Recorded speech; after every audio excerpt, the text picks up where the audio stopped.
¿Sabías que algunos niños han estado involucrados en eventos tan impactantes que han dejado perplejos a expertos y autoridades?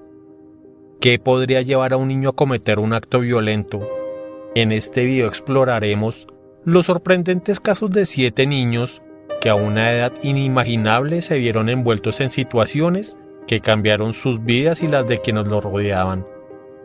Desde el Reino Unido hasta los Estados Unidos y la India, estos casos han conmocionado al mundo, planteando preguntas difíciles sobre la inocencia, la culpabilidad y la justicia juvenil. Te invito a quedarte.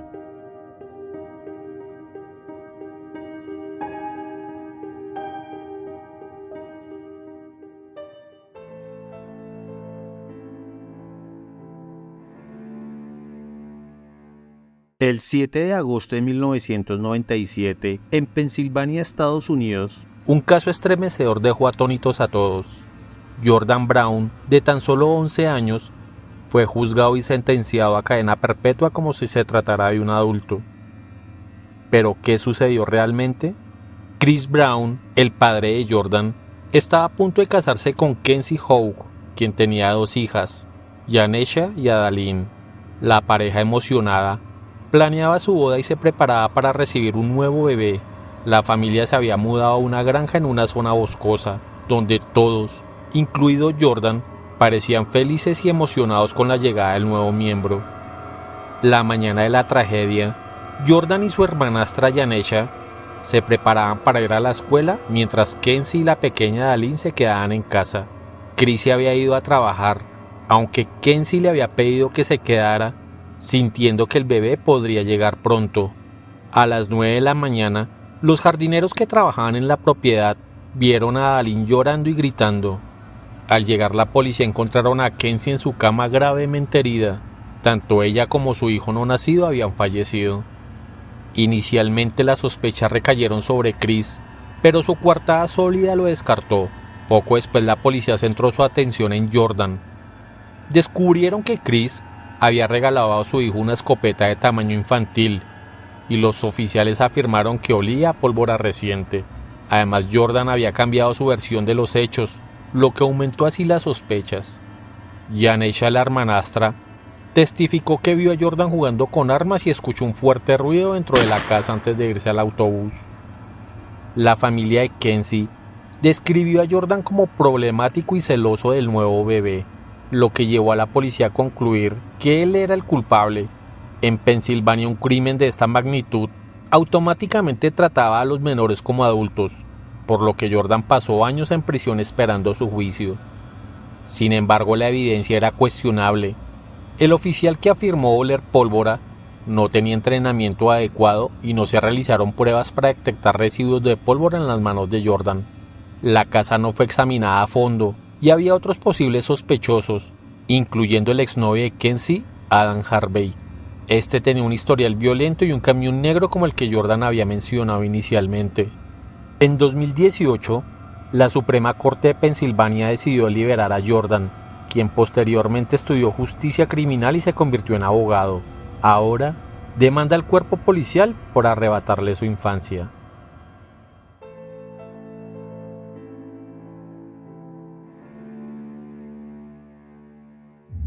En medio de las empinadas colinas de Paintsville, una ciudad minera de carbón en el este de Kentucky, 2 jóvenes amigos se encontraron en una acalorada discusión por un trozo de chatarra. Era el 18 de mayo de 1929 y la Gran Depresión aún no había golpeado, pero los tiempos ya eran difíciles para los residentes de clase trabajadora. Carl Newton Mahan, de tan solo 6 años, y Cecil Van Hoos, de 8, habían planeado vender el metal a un traficante de chatarra por unas pocas monedas. Sin embargo, la discusión se intensificó rápidamente. Cecil le arrebató el trozo de hierro a Carl y lo abofeteó.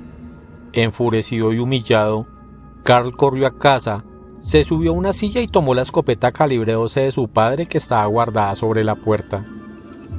Con el arma en mano, Carl volvió a la calle y le gritó a Cecil: «Voy a dispararte». Posteriormente apretó el gatillo. El disparo resonó en la tranquila ciudad y Carl, de solo 6 años, se convirtió en el acusado de asesinato más joven de Kentucky y probablemente del país. Menos de una semana después, el pequeño Carl, flaco y con un mechón despeinado, estaba siendo juzgado por homicidio involuntario en el tribunal. El niño relató cómo había herido a su amigo, pero durante el juicio pasaba la mayor parte del tiempo tumbado en la mesa del abogado defensor, a veces incluso dormido. Después de solo 30 minutos de deliberaciones, el jurado lo declaró culpable de homicidio involuntario. El juez del condado de Johnson lo sentenció a 15 años en un reformatorio. Sin embargo, una protesta pública y apelaciones legales siguieron rápidamente.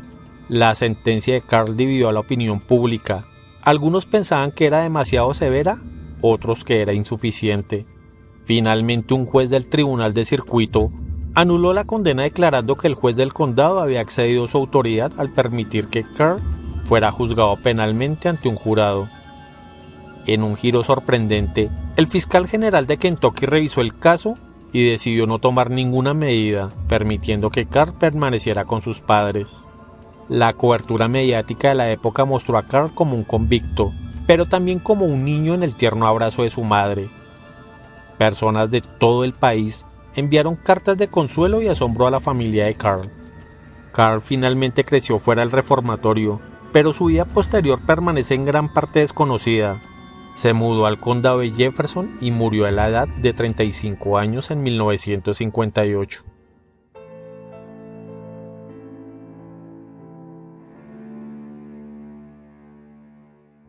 En las sombras de la historia estadounidense, un nombre resuena con un eco sombrío: James Arsenault.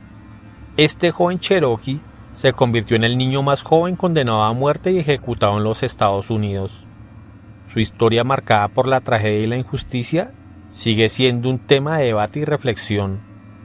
Todo comenzó alrededor de 1862 en el vasto y salvaje territorio indio.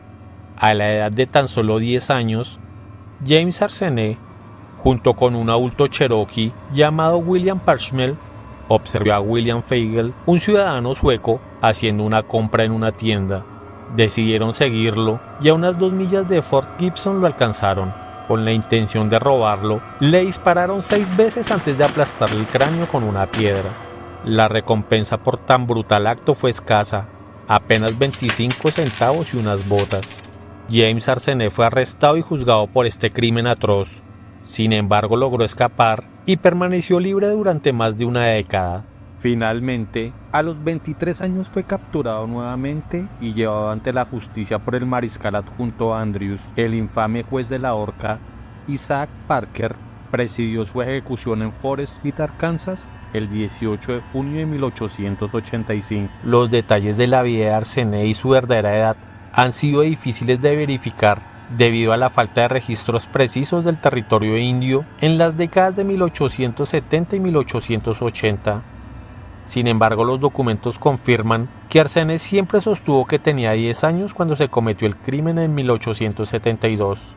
No obstante, intentó manipular su edad para evitar la ejecución, lo que sugiere una escalofriante aceptación de su destino. El caso de James Arsenault no solo resalta la brutalidad de su ejecución, sino también el trato injusto que recibieron los nativos americanos por parte del gobierno de los Estados Unidos.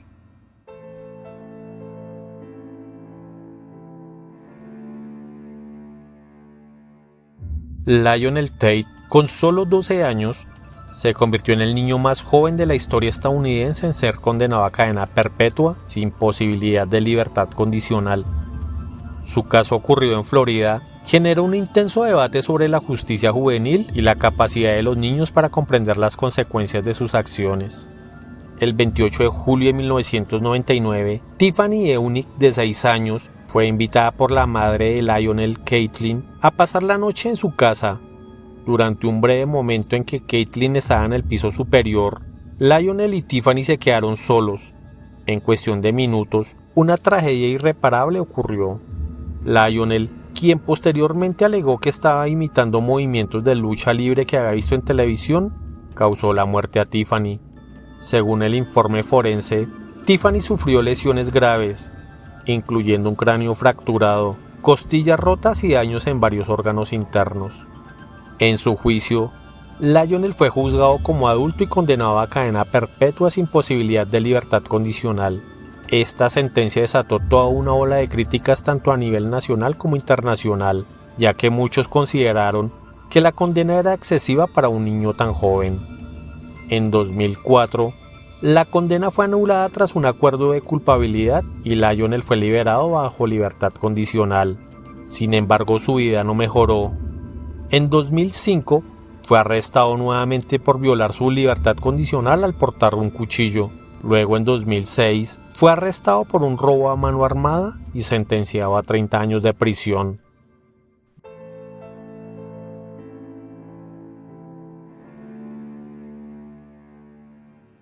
En las aldeas rurales de India, donde las tradiciones y supersticiones aún dominan la vida cotidiana, emerge una historia que desafía nuestra comprensión de la inocencia infantil.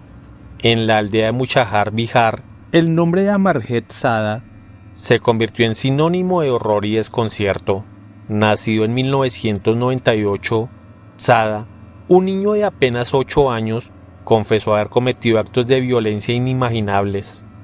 En 2006, atacó a su prima de solo 6 meses, y meses después a su propia hermana también de 6 meses de edad. La policía local, sin embargo, no intervino, y los familiares mantuvieron los incidentes en silencio, protegiendo al joven agresor. En 2007 la violencia alcanzó un punto culminante cuando atacó a Khushbu, la hija de un vecino. La madre de Khushbu, al descubrir la desaparición de su hija, alertó a la comunidad. Pronto los aldeanos lo encontraron, quien con una frialdad escalofriante reveló el paradero del cuerpo de la pequeña. Llevaba a los niños al campo y los golpeaba con una piedra. Este patrón de violencia brutal dejó a las autoridades y a la comunidad en estado de shock. Cuando la policía lo interrogó, él mostró una sorprendente falta de remordimiento, confesando sus crímenes con una sonrisa. La familia afirmó que su comportamiento violento era un asunto familiar, sugiriendo que podría haber sido influenciado por una condición mental. Sin embargo, en un país donde los recursos para la salud mental son limitados, este fue recluido en un centro de menores hasta cumplir los 18 años, momento en el cual las leyes de India exigen su liberación.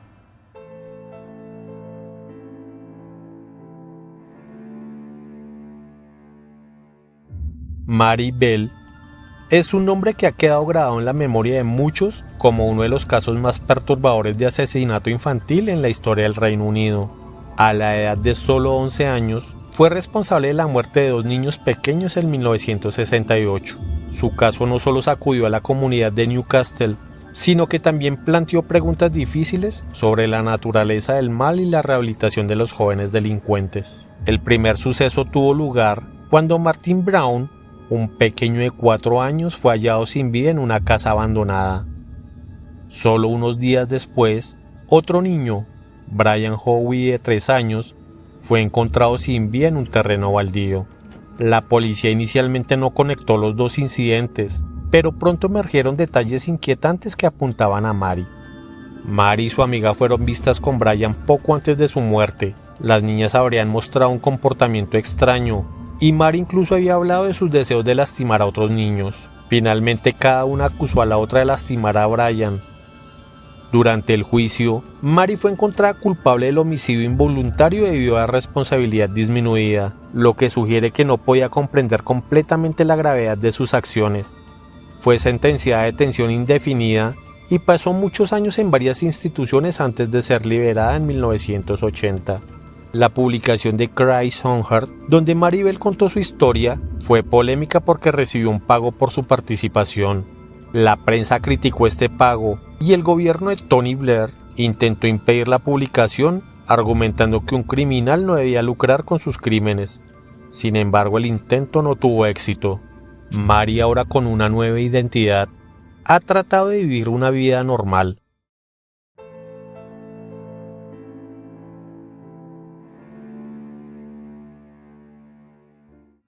El caso de James Bulger en el Reino Unido es uno de los más trágicos y conmocionantes en la historia criminal del país.